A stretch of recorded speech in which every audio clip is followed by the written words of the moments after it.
Hi Reds, stay connected because today we are diving into huge Manchester United stories that could completely shape the future at Old Trafford.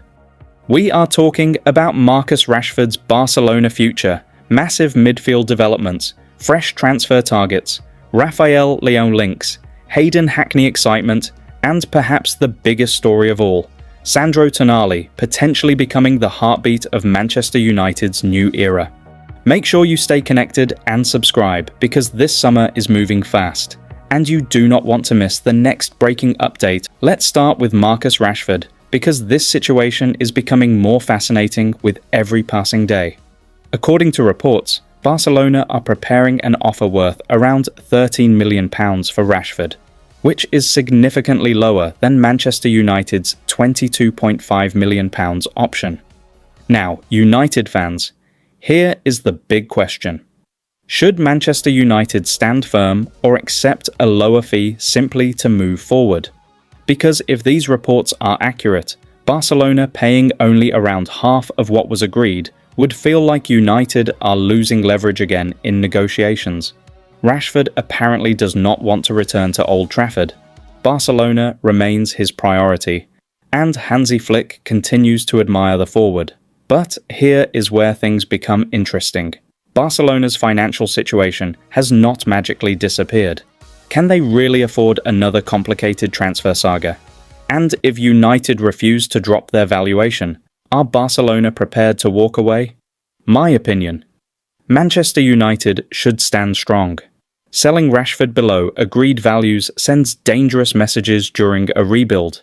If Barcelona truly want him, they should pay properly. Now moving towards another fascinating development, because Manchester United have reportedly considered Raphael Leao. This one immediately catches attention because we are talking about one of Europe's most explosive attackers.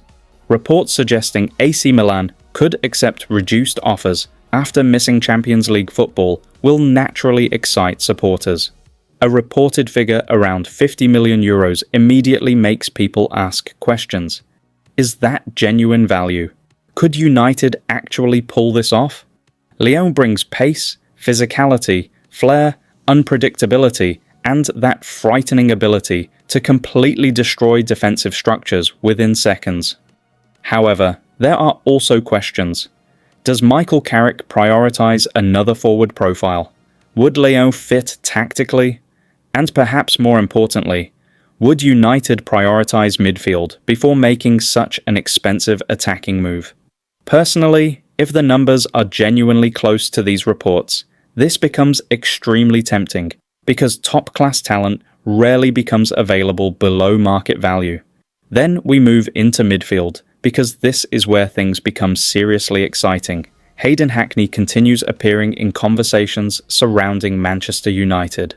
Some may call it ambitious, but there is logic behind these reports. United have clearly shifted toward younger profiles with development potential, athleticism, and technical quality. Hackney certainly fits that description. Training daily alongside elite midfielders can completely transform younger players, and perhaps this is exactly the type of recruitment strategy United should continue building around. The bigger question, though, is this. Should Manchester United gamble on potential or focus entirely on proven elite quality immediately?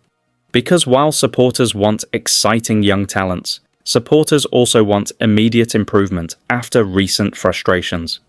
Another major talking point surrounds Carlos Baleba. Reports suggest United have cooled their interest despite previous admiration. Instead, focus appears shifting towards names like Ederson, Matteas Fernandez, and Alex Scott. This tells us something important about the recruitment department. Perhaps United are no longer chasing the most expensive options simply because they look exciting. Perhaps they are searching for specific profiles that fit Michael Carrick's system more effectively. Ederson especially continues appearing repeatedly, and that usually means something serious is happening behind scenes. His physicality, energy, pressing ability, and versatility make him look perfectly suited for the intensity Michael Carrick demands. If United genuinely complete that deal, supporters should become excited. But now we arrive at perhaps the biggest conversation of all, Sandro Tonali. Reports from Italy claim Manchester United are aggressively pushing to make Tonali the cornerstone of their summer rebuild, and this immediately changes the entire conversation surrounding next season. Imagine this for a moment, United fans. Imagine Old Trafford watching a midfield built around Tonali, alongside Ederson. Suddenly you have aggression. Suddenly you have intensity. Suddenly you have technical quality mixed with relentless running power. Suddenly you have players capable of controlling Premier League matches instead of constantly chasing them. Tonali possesses something supporters absolutely love: personality. He fights, he presses, he dictates tempo, he brings leadership qualities. This is exactly why many supporters dream about him wearing red at Old Trafford.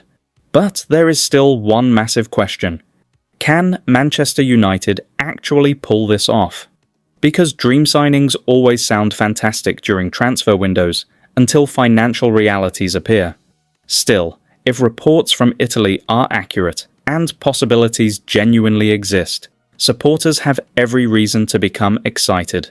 Looking at the bigger picture, this transfer window feels different. United appear less focused on simply collecting names and more focused on building profiles. Athletic midfielders, younger talents, players suited for high-intensity football. This feels much closer to what Ruben Amorim wants. But the pressure remains enormous because supporters expect improvement immediately. Reports suggesting Matteas Fernandez has already said yes to Manchester United will immediately raise excitement levels, because securing player agreement is often one of the biggest steps in modern transfers. The reported £60 million fee immediately creates debate though. Is Matteas Fernandez worth that figure? Is this another gamble? Or are Manchester United finally investing heavily into the right profile? Personally, when you watch Fernandez, you see exactly why recruitment teams admire him so much. Energy, technical quality, aggression, ball progression, mobility, intelligence. These are exactly the characteristics supporters have repeatedly demanded from Manchester United midfielders for years. One thing that should excite supporters even more is hearing reports that Manchester United highly regard him internally. This matters because transfers work best when managers, scouts, recruitment staff, and sporting leadership are all aligned. Too many signings over previous years sometimes looked disconnected.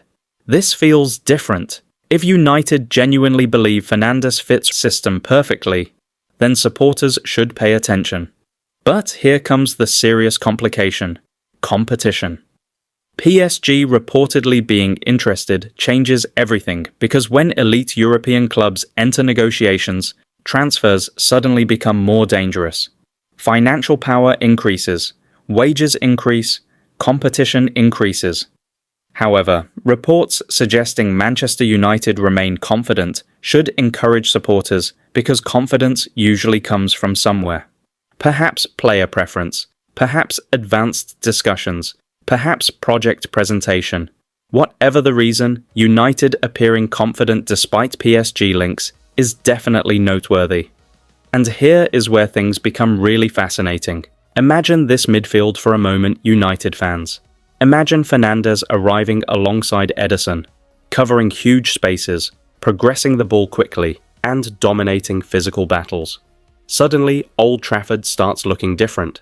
Suddenly, transition football becomes faster. Suddenly, the midfield begins looking modern rather than reactive. One thing supporters should also consider is age profile.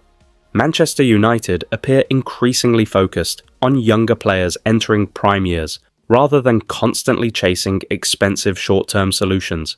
This feels like an actual strategy, rather than random recruitment. Fernandes fits exactly that model. Young enough to improve, experienced enough to contribute immediately, athletic enough for Premier League intensity. So, United fans, what would you choose? Keep Rashford or sell?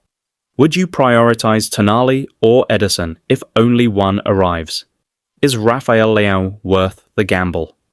And perhaps the biggest question of all, if Tonali and Ederson became Manchester United's midfield partnership, could that finally become the foundation for a genuine return to the top?